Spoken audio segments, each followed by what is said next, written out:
नमस्कार विद्यार्थी मित्रांनो, मराठा विद्या प्रसारक समाज संस्थेच्या केटीएचएम महाविद्यालयातील अर्थशास्त्र विभागामार्फत तृतीय वर्ष कला या वर्गाच्या आंतरराष्ट्रीय अर्थशास्त्र या विषयाच्या व्याख्यानामध्ये मी प्राध्यापक डॉक्टर संदीप खिळे आपले सहर्ष स्वागत करतो।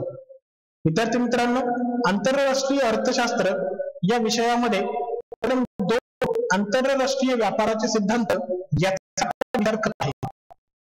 आंतरराष्ट्रीय व्यापाराचे सिद्धांत यामध्ये आपण वेगवेगळ्या सिद्धांतांचा विचार केला। यामध्ये सर्वप्रथम आपण निरपेक्ष खर्च लाभ सिद्धांताचा विचार केला। ॲडम स्मिथ यांनी आंतरराष्ट्रीय व्यापार का होतो हे स्पष्ट करा निरपेक्ष खर्च लाभ सिद्धांत सांगितला। त्यानंतर विद्यार्थी मित्रांनो, आपण तुलनात्मक खर्च लाभ सिद्धांताचा विचार केला।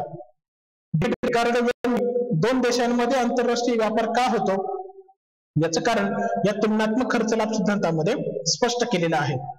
त्यानंतर तिसरा जो सिद्धांत आहे तो म्हणजे हेक्स्चर-ओहलिन यांचा सिद्धांत। हेक्स्चर-ओहलिन यांनी आंतरराष्ट्रीय व्यापार का होतो याचंही कारण त्यांच्या सिद्धांतामध्ये हे स्पष्ट केलेलं आहे। तिन्ही सिद्धांत दोन देशांमध्ये किंवा दोनपेक्षा जास्त देशांमध्ये आंतरराष्ट्रीय व्यापार का होतो याचं स्पष्टीकरण त्यांच्या सिद्धांतामध्ये दिलेलं आहे।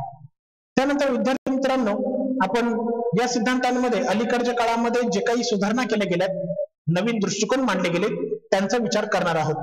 त्यातला पहिला दृष्टिकोन आहे तो म्हणजे लिओन थीफ यांचा। लिओन थीफचा दृष्टिकोन हा लिओन थीफचा विरोधाभास या नावाने ओळखला जातो। या तीनही सिद्धांतांनी ज्या दृष्टिकोनाचं स्पष्टीकरण केलेलं आहे, सद्यस्थितीमध्ये अगदी त्याच्या विरोधी परिस्थिती दिसून येते आहे असं वॅसिली लिओन थीफ यांनी सांगितलेलं आहे। ते आपण लिओन थीफच्या विरोधाभासामध्ये लक्षात घेणार आहोत। त्यानंतर पुढचा जो मुद्दा आहे तो म्हणजे आंतरउद्योग व्यापार। आजच्या व्याख्यानामध्ये आपण या आंतरउद्योग व्यापाराची संकल्पना समजून घेणार आहोत। विद्यार्थी मित्रांनो, सर्वप्रथम आपण आंतरउद्योग व्यापार म्हणजे काय ते लक्षात घेऊया। आंतरउद्योग व्यापार म्हणजे ज्या वेळेस दोन देश सर्वसाधारणपणे सारख्याच वस्तूंची आयात व निर्यात करतात तेव्हा त्याला आंतरउद्योग व्यापार असं म्हणतात। जेव्हा दोन देश सारख्याच उत्पादनाची आयात आणि निर्यात करतात तेव्हा त्याला आंतरउद्योग व्यापार असं म्हणतात। युरोपियन आर्थिक समुदायाच्या म्हणजे 1960 नंतर युरोपियन आर्थिक समुदायाची स्थापना झाली आणि त्यानंतर आंतरउद्योग व्यापाराला मोठ्या प्रमाणात चालना भेटली। आंतरउद्योग व्यापाराचं उदाहरण घ्यायचं झालं तर इंग्लंड स्वीडनला कारची निर्यात करतो आणि त्याच वेळेस आयात देखील करतो। दुसऱ्या प्रकारची कारची आयात आणि निर्यात या दोन देशांमध्ये होत असते। म्हणजेच इंग्लंड स्वीडनला मर्सिडीज बेन्झ या कारची निर्यात करतो तर स्वीडन ऑडी या कारची आयात करतो। म्हणजे एकच उत्पादन आहे कार, पण ते उत्पादन वेगवेगळं आहे आणि या वेगवेगळ्या उत्पादनाची दोन वेगवेगळ्या विविधीकृत उत्पादनाची दोन देश एकमेकांना आयात आणि निर्यात करतात तेव्हा त्याला आंतरउद्योग व्यापार असं म्हणतात।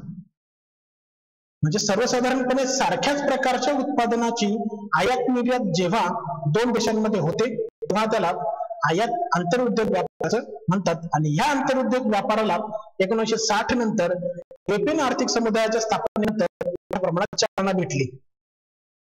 उदाहरणार्थ विचारात घेतलं तर 1959 ते 1967 या दरम्यान युरोपियन आर्थिक समुदायाच्या दरम्यान किंवा राष्ट्रांमध्ये होणारा जो आंतरउद्योग व्यापार आहे त्याचं प्रमाण 71% होतं। म्हणजे मोठ्या प्रमाणात हा आंतरउद्योग व्यापार या देशांमध्ये चालत होता। आंतरउद्योग व्यापार किती प्रमाणात आहे हे आपल्याला मोजायचं असेल तर त्यासाठी या सूत्राचा आपण विचार करू शकतो। इंट्रा इंडस्ट्री ट्रेड ऑफ जेथ म्हणजे एखाद्या वस्तूचा आंतरउद्योग व्यापार किती आहे हे जर काढायचं असेल तर हा करावा लागतो। या सूत्राचा अर्थ याप्रमाणे आपण स्पष्ट करू शकतो।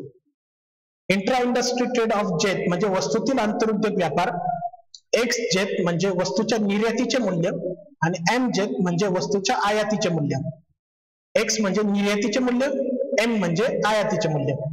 या सूत्राच्या आधारे आपण हे एक उदाहरण लक्षात घेऊया की जर एखाद्या देशातील कारच्या निर्यातीचे मूल्य 15 दशलक्ष डॉलर आहे आणि कारच्या आयातीचे मूल्य 10 दशलक्ष डॉलर आहे निर्यातीचे मूल्य म्हणजे इंग्लंडमधून मर्सिडीज बेन्झ या कारची निर्यात केली तर 15 दशलक्ष डॉलर असे मिळतात आणि ऑडी या कारची आयात केली तर 10 दशलक्ष डॉलर द्यावे लागतात.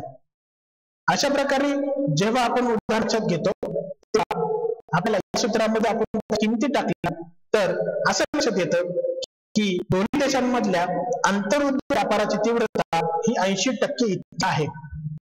म्हणजे दोन्ही देशांमध्ये आंतरउद्योग व्यापाराचं प्रमाण हे 80% इतकं आहे. अशा प्रकारे आपण आंतरउद्योग व्यापाराची संकल्पना या उदाहरणाच्या आधारे लक्षात घेतलेली आहे, सविस्तरपणे समजून घेतलेली आहे. धन्यवाद.